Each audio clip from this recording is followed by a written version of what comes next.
Yeah, so I do think that there appears to be a positive trend in the energy usage of Bitcoin. Actually, part of this is due to the drop in Bitcoin price. Um, so, I mean, what I observed, or what I thought I was seeing, there may be some disagreements on this, but from when Tesla announced that it had acquired Bitcoin and was doing Bitcoin transactions, there was a massive run-up in the Bitcoin price, and also a massive increase in the amount of energy used to mine Bitcoin. And I think I understand renewable energy quite a bit. I mean, Tesla does solar and interacts with a lot of wind generation through our mega pack, because basically need to store energy from wind and from solar. So we're pretty plugged into the renewable energy industry. And there was just no way that you could basically double or triple the amount of energy in such a short period of time with renewables. You could shovel coal that fast. And so I was like, look, this is too sketchy. Tesla's mission is accelerating the advent of sustainable energy. We can't be the company that does that and also not do appropriate diligence on the energy usage of Bitcoin. So all I did was I said, look, we're going to suspend Bitcoin transactions for now. We're not selling any Bitcoin, nor am I selling anything personally, or nor is SpaceX selling any Bitcoin. Again, I want to emphasize, SpaceX, Tesla, and I own Bitcoin. I also own a little bit of Ethereum and Doge, but the companies just own Bitcoin, and the Bitcoin that I own is worth much more than the Ethereum or Doge. So clearly, if I am if these actions negatively affect me financially, if I was purely financially motivated, then I would not express this reticence about Bitcoin energy usage. Now, it looks like Bitcoin is shifting a lot more towards renewables, and a bunch of the heavy-duty coal plants that were being used, unequivocally being used, this is not a question mark, have been shut down, especially in China. So I think it's probably, we want to do a little bit more diligence to confirm confirm that the percentage of renewable energy usage is most likely sort of at or above 50%, and that there is a trend towards increasing that number. And if so, then Tesla will resume Bitcoin, accepting Bitcoin. So I think we want to just do a little bit more diligence, and I think, but most likely the answer is that Tesla would resume accepting Bitcoin, most likely. Well, the problem is that in order to operate so-called mining or hashing rigs, in order to operate a bunch of hashing rigs, effectively, you have to run them 24/7, which means you need base load. You can do that with solar and wind plus battery, but if you only did it based on solar wind overage, your hashing rig utilization would be much less. So you'd be at a disadvantage. Sure. Hydro or geothermal are great as renewable means. I'm also pro-nuclear. I think modern nuclear power plants are safe, contrary to what people may think. I really think it's possible to make very, very extremely safe nuclear. I'm talking about fission. You don't need fusion. And then, of course, fusion. You just got that big fusion reactor in the sky called the sun. It comes up every day.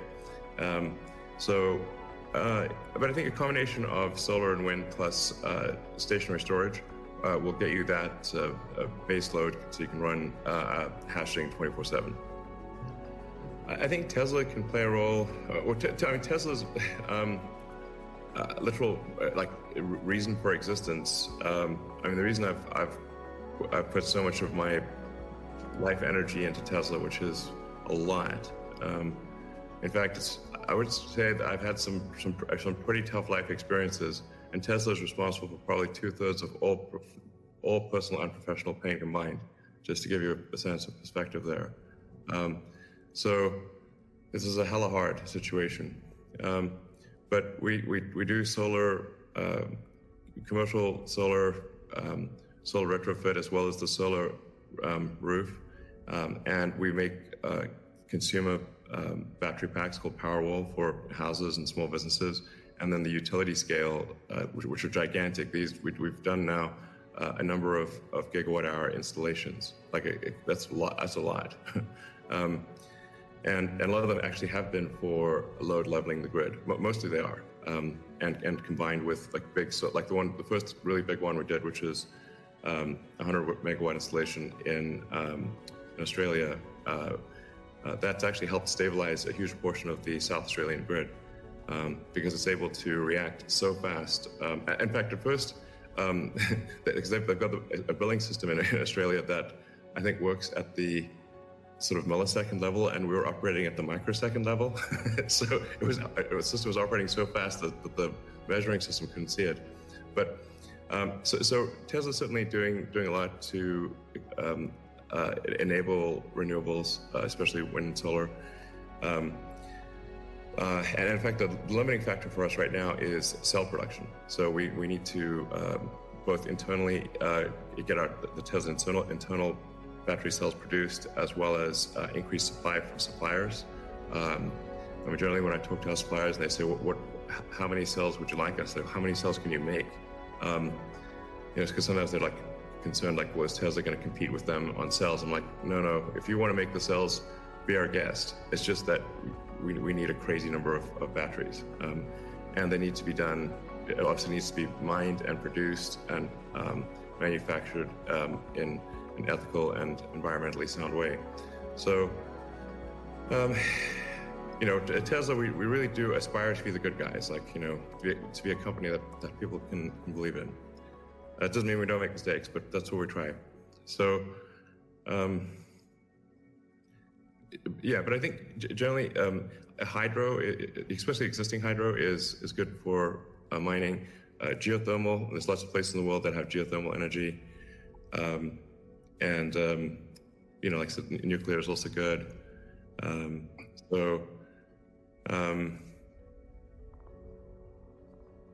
think just I'm like as I said earlier, the expectation is not that the energy production must be pure as the driven snow, but it must it can't be using it also cannot be using the world's dirtiest coal, which was for a moment there. That's just difficult for Tesla to support in that situation. So I think, but I do think long-term renewable energy will actually be the cheapest form of energy. It just doesn't happen overnight. But as long as there is a conscious and determined and real effort by the mining community to move towards renewables, then obviously Tesla can support that.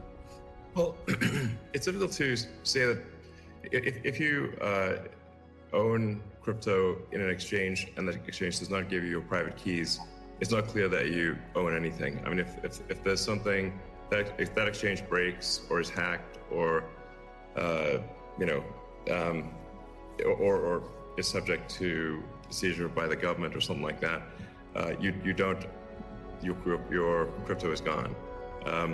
So in order to actually have a properly decentralized finance, which I'm a fan of, I think it makes sense.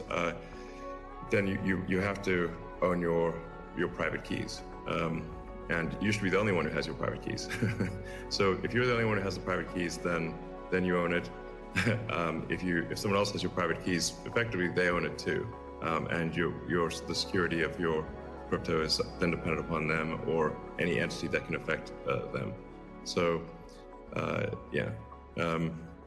I think what Jack's doing sounds like a good idea to have a hardware wallet that's the only thing that contains your private keys. That's like in terms of sort of empowering the people, which I very much believe in. Then I think you want to have people have their own wallets and be the only ones that have the private keys to that wallet. So-called wallet, the other side of the crypto. Right. I agree, and I think. Yeah. Well, you can just put your private key in something that has dual access or voting access as an application on an existing network. Right.